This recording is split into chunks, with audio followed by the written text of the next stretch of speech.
एक लंबे समय पहले एक गांव में सुरेश और कीर्तना नामक पति पत्नी रहते थे। उनके गीतिका नामक एक सुंदर सी बेटी थी।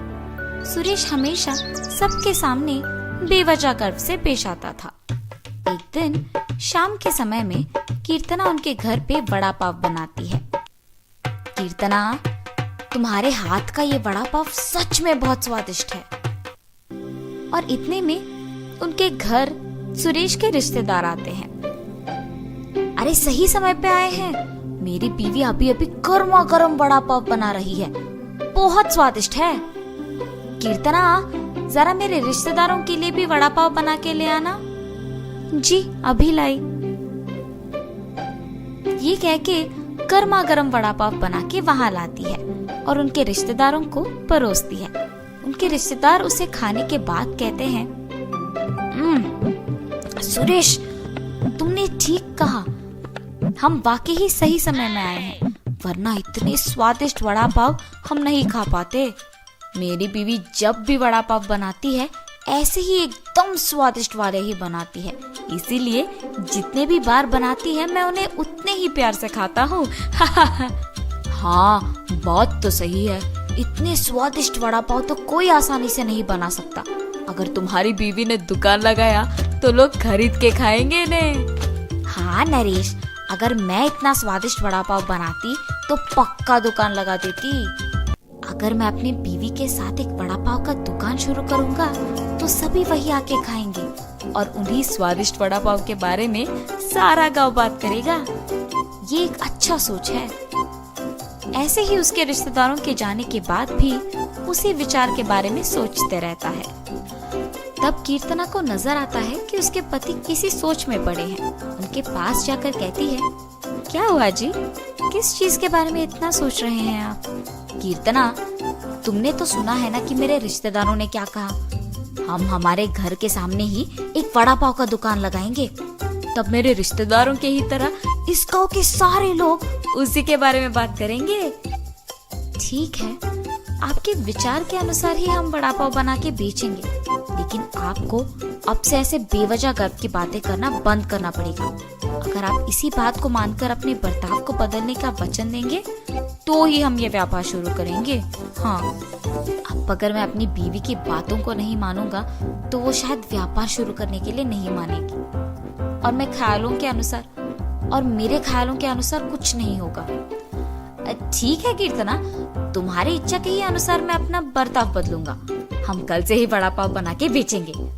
और ऐसे ही वो बाहर जाकर वड़ा पाव की तैयारी के लिए जरूरी सामग्री लेकर आता है और अगले दिन नरेश उनका दुकान शुरू करके उसकी बीवी को वड़ा पाव बनाने के लिए कहता है। कीर्तना उसके पति के बातों के अनुसार ही वड़ा पाव बनाना शुरू करती है। स्वादिष्ट और गर्मा गर्म वड़ा पाव, आइए बाबू आइए।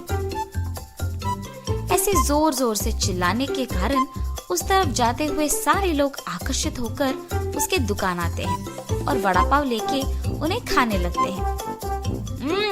सुरेश, वड़ा पाव तो बहुत गर्म और स्वादिष्ट है। हाँ, अब तक मैंने इतने स्वादिष्ट वड़ा पाव कहीं नहीं खाया है। हाँ, मेरी पत्नी बहुत अच्छा वड़ा पाव बनाती है, उसकी तरह तो और कोई नहीं बना सकता है। ऐसे उनको वड़ा पाव देकर उनसे पैसे लेता है। उस रात को जब बैठ के वो आए हुए पैसों की गिनती करने लगते हैं तो कीर्तना कहती है, अरे वाह, पहले ही दिन हमें लाभ आया है जी। निवेश के पैसों से ज्यादा पैसे तो हमने कमाया है। क्या सच में? अगर हमने ऐसे ही इसे बरकरार रखा ना तो जल्द ही हमारा बहुत बड़ा व्यापार बन जाएगा कीर्तना। हाँ, आप सही कह रहे हैं।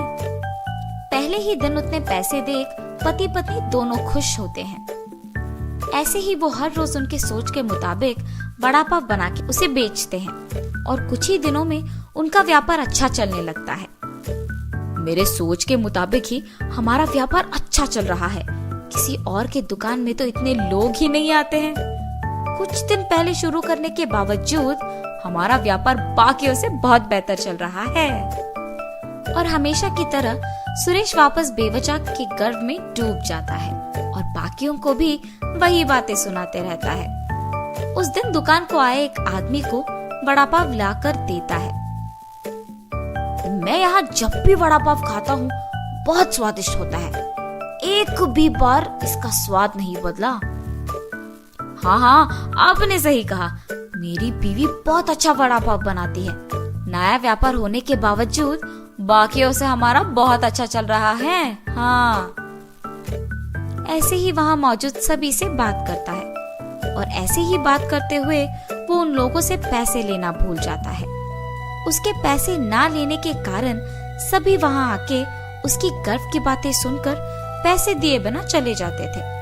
कुछ दिन बाद सबको जब सुरेश की कमजोरी का पता लग गया तो वो वड़ा पाव मंगा के उसे खा के पैसे देने के लिए उसके पास जाकर वड़ा पाव के बारे में बात करना शुरू करते थे।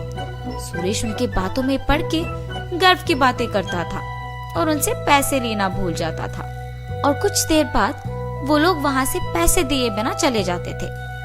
सुरेश के इस बर्ताव के कारण उनके व्यापार में नुकसान होता है और अचानक उनके सपने टूट जाने पर पति पत्नी दोनों बहुत निराश होते हैं। कीर्तना, मुझे माफ करो, इस सब का कारण मैं हूँ। मेरे इस झूठे गर्व के कारण ही सबको मेरी कमजोरी का पता लग गया और उन्होंने उसका फायदा उठाया। इसीलिए हमें अब नुकसान भुगतना पड़ रहा है। ऐसे कह के बहुत दुखी होता है। आपको अपनी गलती का एहसास हो गया, बस ये काफी है। अब से हम हमारा व्यापार ढंग से चलाएंगे। ठीक है कीर्तना।